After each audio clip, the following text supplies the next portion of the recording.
رویا کرو مظلوم کے غم میں، ہائے بلند کیا کر شرما کے نہ رویا کر مظلوم کے غم میں۔ پتہ ہے یہ کسی ذاکر کی تمنا نہیں ہوتی، یہ اپنے لیے رونا ہے۔ اور میرا جملہ سن لینا، میرا کوئی بھی امام ایسا نہیں جس نے یہ نہ کہا ہو جب بھی ہماری مصیبت پہ رویا کرو چیخ مار کے رویا کر، ایسے رویا کر جیسے بوڑھی ماں جوان بیٹے کے لاشے پہ روتی ہے۔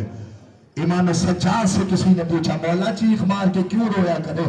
امام سجاد نے کہا اس لیے کہ کربلا سے کوفہ، کوفہ سے شام، ہم میں کوئی سسکیوں سے بھی روتا تھا، اس کے سر پہ تعزیہ نہ مارا جاتا تھا۔ اللہ تمہاری ہائے قبول فرمائے۔ جو گھر سے عزاداری کرنے کے لیے آئے ہو، میں نے ایک روایت پڑھنی، محرم کے بعد میں شہادت نہیں پڑھتا مکمل، لیکن تاریخ کے فکر یہ ہے۔ دوسرا فکرہ بھی سن، میں دعائیں دے سکتا ہوں خدا تمہیں کربلا کی زیارت کروائے۔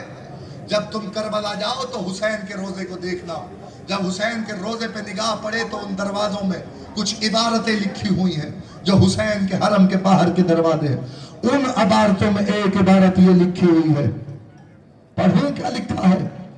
سلام کیا گیا ہے، السلام علیکہ یا قتیل الابرات۔ یہ حسین کا فکرہ ہے۔ حسین نے کہا انا قتیل الابرات، میں وہ ہوں جسے رلا رلا کے مارا گیا۔ اجرکم اللہ، اجرکم اللہ۔ شرمانا نہیں ہے زدار رو، حسین ابن علی کے بھائی کا جنازہ اٹھنا، یہ حسرت ہے حسین کی۔ عزادارو، واحد جنازہ ہے حضرت عباس کا جو خیمے میں نہیں آیا، علم آیا ہے۔ پوچھنے والوں نے پوچھا نا کہ کیوں نہیں آیا، بتایا معصومین نے اس لیے کہ لاشا اتنے ٹکڑوں میں تقسیم ہو گیا تھا کہ حسین چاہتے تھے لاشا اٹھانا لیکن لاشا بکھر جاتا تھا۔ اجرکم اللہ، اجرکم اللہ۔ ایک ہائے کی درخواست کر رہا ہوں، ایک ہائے ساروں پہ واجب ہو گئی ہے، حضرت عباس کا غم ہے، میں چاہتا ہوں سارے ہائے کر لے ایک دفعہ۔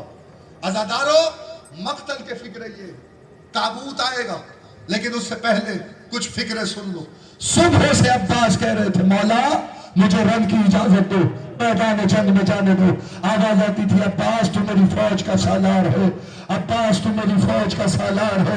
جب سارے ایک ایک کر کے جاتے رہے نا، قاسم کے ٹکڑے ہو گئے، اکبر کے جگر میں برچھی لگ گئی۔ عزادار مقتل کہتا ہے، تاریخ نے یہ لکھا ہے، اب آئے ہیں آ کے کہتے ہیں مولا عباس نے کہا اب تو مولا اجازت دو میں میدان جنگ میں جاؤں۔ آواز آئی عباس تو میری فوج کا سالار ہے۔ فنظر یمینا و یسار، عباس نے دائیں دیکھا پھر بائیں دیکھا، آواز دے کہ مولا وہ فوج کہاں ہے جس کا میں سالار ہوں۔ آواز غازی تو میری کمر کا زور ہے، غازی تو زینب کا پردہ ہے، تو چلا جائے گا وہ آج تک جو آنکھیں سو نہیں سکی وہ اطمینان سے سوئیں گی، اور جو تیری وجہ سے سو رہے تھے ان کو آج کے بعد نیند میسر نہیں آئے گی۔ اسی دیر میں 4 سال کی معصوم آئی، آ کے کہتی ہے بابا میرا اصغر بڑا پیاسا ہے۔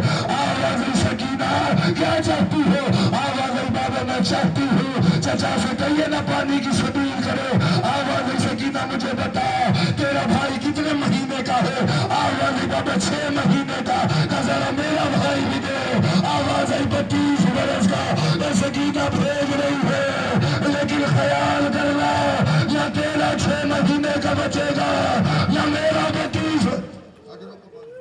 اجرکم اللہ، اجرکم اللہ۔ یہی توقع ہے عزادار، ایک ایک ہائے کی توقع ہے۔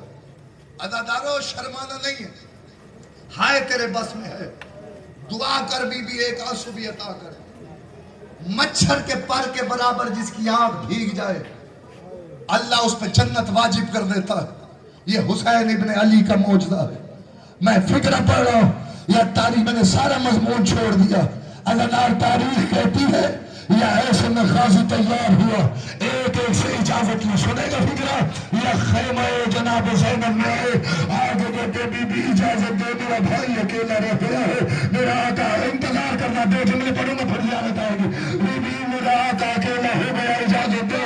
آواز غازی میں روکتی نہیں ہوں لیکن اتنا خیال کرنا جب 28 رجب کو قافلہ چلا تھا میں نے کہا تھا، ہر بی بی سے کہا تھا کہ گھبرانا نہیں، میرا غازی ساتھ ہے، میرا پردے کا محافظ میرے ساتھ ہے، جا فضا ساری بیویوں کو بلا لا۔